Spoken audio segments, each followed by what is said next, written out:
Ban means yes, another episode of Unfiltered coming your way right here and right now. This one officially will go in the books as episode number 252, but you can get on board 24/7, 365. You know the drill. Apple, Spotify, get your better podcasts. And of course, you can get us on the artist formerly known as Twitter, X, if you will, at Casey Stern. Give me a follow, jump up into the bio, and head over to the YouTube channel to view, not only just listen to all the content, 251 now into 252 episodes deep into it. And thank you, as always, to the Unfiltered Ban and you, wherever you may be, as we get into a lot of baseball today. Excuse me, I'm a little bit verklempt, apparently, as spring training vibes are apparent. And what I mean by that in the positive, because eventually it gets, this is taking too long. Why am I watching the tight end wearing 86 pitching in the sixth inning? And we all get those different feels once we've seen this for a couple of weeks. But we are at the point now where you're just viewing any content you can. Pictures, video, guys walking in, the sounds of cleats on the sidewalks around camps in spring training. You are getting that feel if you are a baseball fan. And yesterday, as it is on a Wednesday, on Tuesday, we got it more so than we ever get in spring training. I'll get into that with Ohtani and more. But first, I say this. We are presented by our good friends at BetOnline. They are your number one source for all your sports betting needs. Latest odds, lines, and matchup reports for baseball, basketball, boxing, golf, and more. BetOnline continues to be the fastest and easiest way to get all your wagers. Live betting, favorite casino and card games, they're all available right now, right from your phone. So get over the website, get on the mobile device today, and get in on that action. Remember to use the promo code BELIEVE. It is BLEAV. 50% welcome bonus on your first deposit. It is BetOnline where the game starts as I get started here, and that is the fact that Ohtani clearly showing once again he is transcendent. And clearly showing something I said for months about not only why it made so much sense for him to go to the Dodgers, which we already knew, but why it is great for the game of baseball, even if they are a villain to you, that he is a Los Angeles Dodger, because even though a home run in spring from Ohtani would have looked beautiful in a Brewers uniform or any other, make no mistake, if it wasn't Dodgers, if it wasn't Yankees, if it wasn't somebody in that penultimate in this sport, it wasn't going to look or be the same, because this dude is a different level star that is not the same from anybody else that we have seen. Let's not forget Mike Trout, longtime best player in the sport, guy who's going to end up in the Hall of Fame someday. One of the greats we've ever seen do it. Don't care what age he is. Don't care where he's stuck in his contract with the Angels. Mike Trout once needed a lower third for somebody, and that's that thing at the bottom of the screen that tells the title of who you're looking at on TV in an NFC Championship game not long ago, off an MVP, where nobody thought that they would just know who he is by face. We didn't have to say Taylor Swift singer on the bottom. Nobody going to need to tell you who Shohei Ohtani is ever. That dude is different. And that home run and that just feel and the vibe of all of it, and not only what it did, yeah, people in the attendance, and okay, great, and it's spring training, and it's a great environment. Let's be fair, it's spring training. But look what it did on social media. Go back to the 5 minutes after it happened. The whole world, including me, sitting there reposting, watching videos, and loving life because Ohtani did what Ohtani was supposed to do and did it in the first day and hit the home run. This dude is a different level star. If you're a Dodger fan, comment to me on the YouTube side or on Twitter X, if you will, and let me know. Apple, Spotify, if you're listening on the podcast side, the podcast side of it, get to me and give me a comment on social media. I'm curious. If you're a Dodger fan, I want to know for real, what is it like living this ride? It's already, 2 steps into the It's a Small World with Shohei Ohtani. What is it like living this ride so far, even though we've only just begun? Because it is a great time to be a Los Angeles Dodgers fan. And Shohei Ohtani, just different. Last year was a different year for Alek Manoah after 2022, where he went 16-7 with a 2-something ERA. Last year, the ERA was 5.87. It was not the same. And I feel for this dude because, he's got a lot of fire and feisty and competitive spirit, and I like the way that he pitches.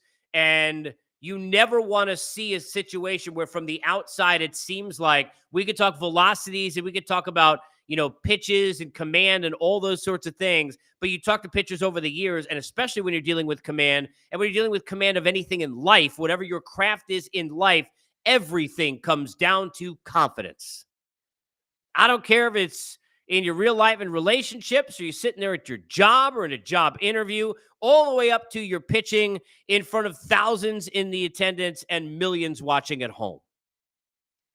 But you can tell that still there is an issue of confidence, and it's tough to see from the outside. Manoah yesterday, 17 of the 38 pitches were strikes, hit 3 batters. And you hate to see it. And I don't mean that facetiously at all in this case. People use that on social media.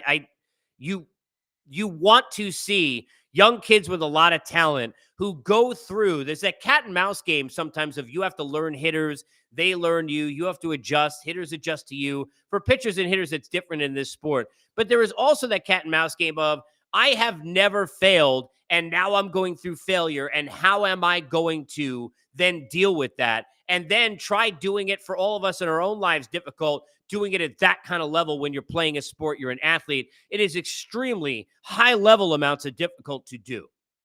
And you can see it from anybody. Look, Edwin Diaz took another step coming back from the health side of things yesterday, but go look at what he looked like in Seattle. Then go watch him. He was hitting guys, couldn't throw a strike, find the strike zone. Maybe not to this level. I get it. Over this period of time, I get it. But go look what he did the first year he came to the Mets. And then look what happened when he kind of snapped back into place, if you will. And want to see that for Alek Manoah. Root for that dude. Really enjoy watching the way he pitches and what he's all about. But you got to feel for him because he's saying all the right things. The team going to say all the right things. But at some point, you just don't know. You could go into and try and fine-tune all of the different things that go wrong. But you talk to hitters over the years when they do that with their swing, and it's similar in pitching mechanics. Sometimes you go further and further away instead of getting closer to where you need to be. So hoping Manoah can kind of snap back into place.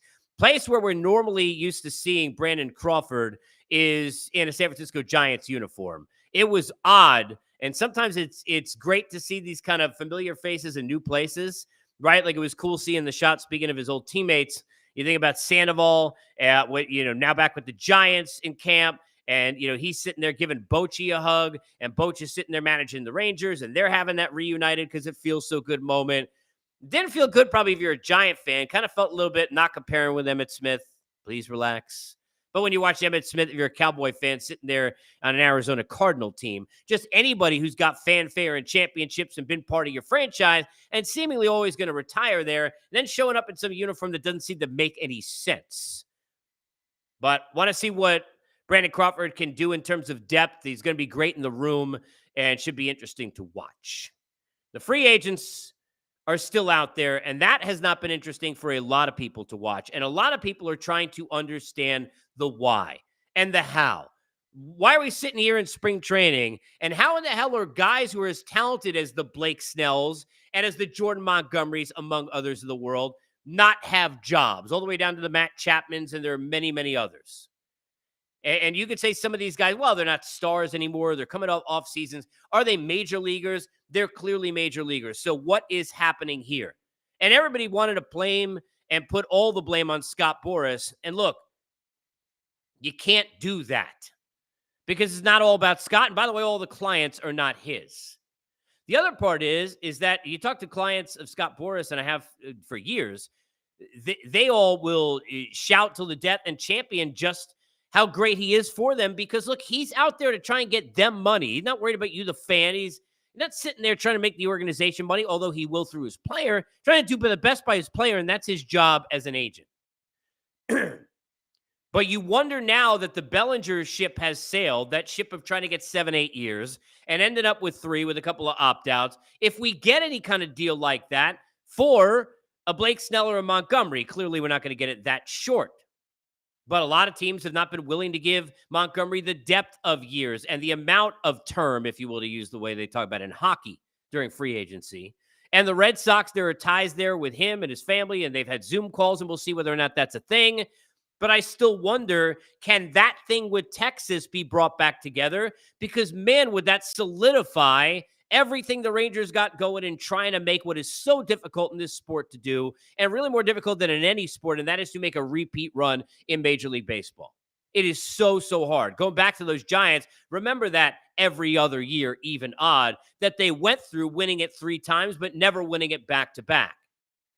And now let's see whether or not Montgomery and Texas can get together. Not going to be on a deal that Monty's certainly going to want. Maybe there's an opt-out that can cut the one in the middle, but I still wonder if Texas ends up being the play here. As far as the Snell situation is concerned, this to me has got Yankees written all over it. I know they've had a deal that's been out there for a while. I don't know if they're going to budge at all. I don't know if necessarily they're unwilling to budge at all. I think they're unwilling to budge whatever that gap was between reportedly the $168, $170 million they offered versus, the 200 whatever that it was that Snell and Scott were looking for. They might not want to bridge that gap, but they may budge off the number to get it done. And if you look at what the push over the edge deal kind of a thing would be for Blake Snell here, you've got Garrett Cole, right? I mean, the dominance at an obscene level and how amazing that has worked out for the Yankees, right? We know what Rodon can be. We know what Nestor can be. But if you sit there and you then, put Blake Snell in that category, Juan Soto fighting for it, making comments yesterday, trying to bring his former teammate into New York, into the Bronx.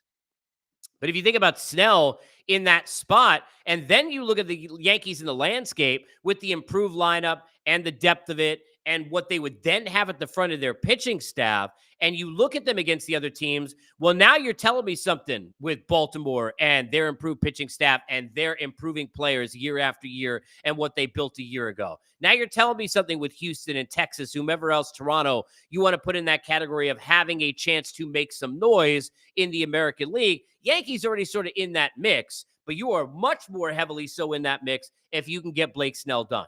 But overall, what this is this is a game of chicken in some ways where you're looking at, both sides trying to play leverage, and that leverage is now going way more towards team than player. And you saw it in that Bellinger decision to then go to that smaller deal and that budging on the side of the player and the agent.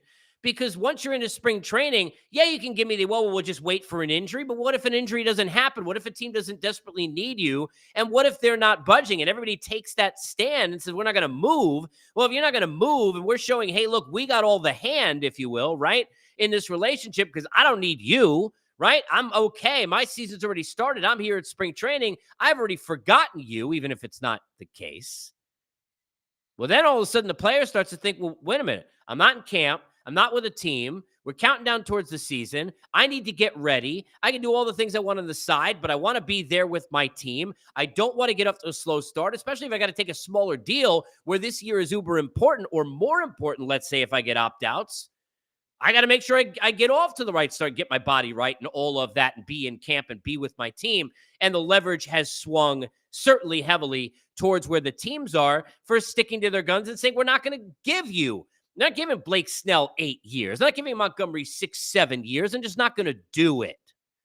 And we'll see where that leverage game goes and how that pendulum swings. We'll continue to follow it all on Unfiltered. Baseball, basketball, football, MMA. We cover it all here. Life, whatever you want, bring it to the table. Get to me on Twitter, @Stern. If you're already there, jump up into the bio and jump on the YouTube channel. Like, subscribe, tell all your friends. And, of course, thank you to where most of you are, Apple, Spotify, and everywhere you get your podcasts. Where Unfiltered, as always, is brought to you by our good friends at